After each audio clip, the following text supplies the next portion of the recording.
back. This was the culmination of a 3-week occupation, ending only after unprecedented legal and police action. We were here then. So what we're going to have to do is get over the fence line just to get out. And now we're back with a better understanding of what happened, how, and whether it might have been avoided. Picking up clues from the inquiry that's examining whether the use of the Emergencies Act was warranted. We're learning police were then in crisis. Protesters without a unified leader, some who wanted vaccine mandates gone, some from extremist groups. Realistically, negotiation, at least in Ottawa, wasn't an option. It was only going to end through enforcement. But those who would enforce were themselves disorganized and filled with infighting. We've heard a lot about, well, the police could have or should have used other options. There were things that were left for them to try. However, they weren't. Politicians unwilling or unsure about how and when to step in. A failure of political management at city and provincial levels. And now we're learning as well the federal mistakes and the federal failures. In the months leading up to the protests, online groups hinted that they wanted to shut down Ottawa over COVID measures. A memorandum appeared calling for the federal government to end vaccine mandates or resign immediately. We're going into this as people who have just had enough, and we're not going to leave. Beginning 15 days before the convoy's arrival in Ottawa, protest leader Pat King publicly announces their plans. According to documents released to the Commission, OPP intelligence warned soon after that protesters would be there for a long time. Hotels alert the city that organizers want rooms for 30 to 90 days and are planning on 10,000 people. Despite this, criminologist Michael Kempa says Ottawa police are not prepared. He's now writing a book on the police response. They concluded that it would likely be like many protests, people coming to make their point, staying for a short period of time, and likely leaving. On day one, Ottawa police plan to admit 3,000 vehicles and tell protest organizers to stick to designated areas. It doesn't work out that way. Leah West is a national security and intelligence analyst. I think Ottawa police believed that when they communicated with so-called protest leaders, that those protest leaders would have a grip on protesters. And what we heard repeatedly in the first early weeks was you couldn't get truckers to do anything they didn't want to do. Trucks everywhere, parking everywhere. Complete shit show. By that first weekend, protesters own the streets. Freedom! Police are barely seen, facing a staffing crunch from sick calls.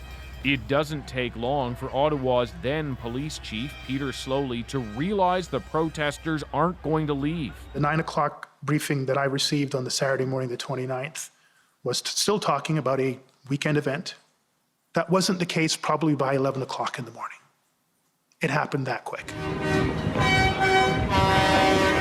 Nerves fray as Ottawa residents and businesses face a barrage of horn blasts.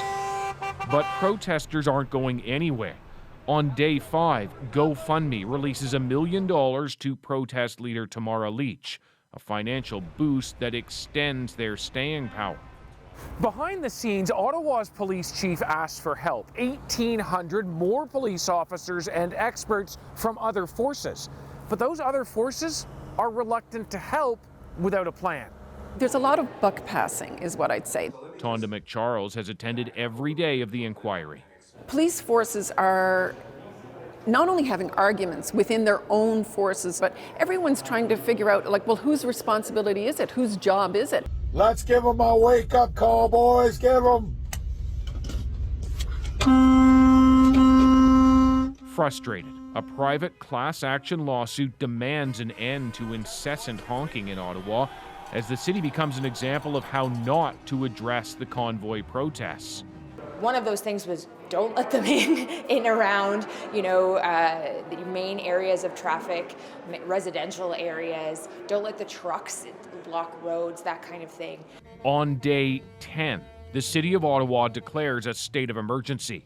But when a meeting is proposed with the city, the feds, and the province, the province rejected that. They didn't feel it was necessary to have three orders of government at the political level to have this table. instead, Ontario officials believe the feds could meet with protesters or give in to some of their demands by modifying vaccine mandates.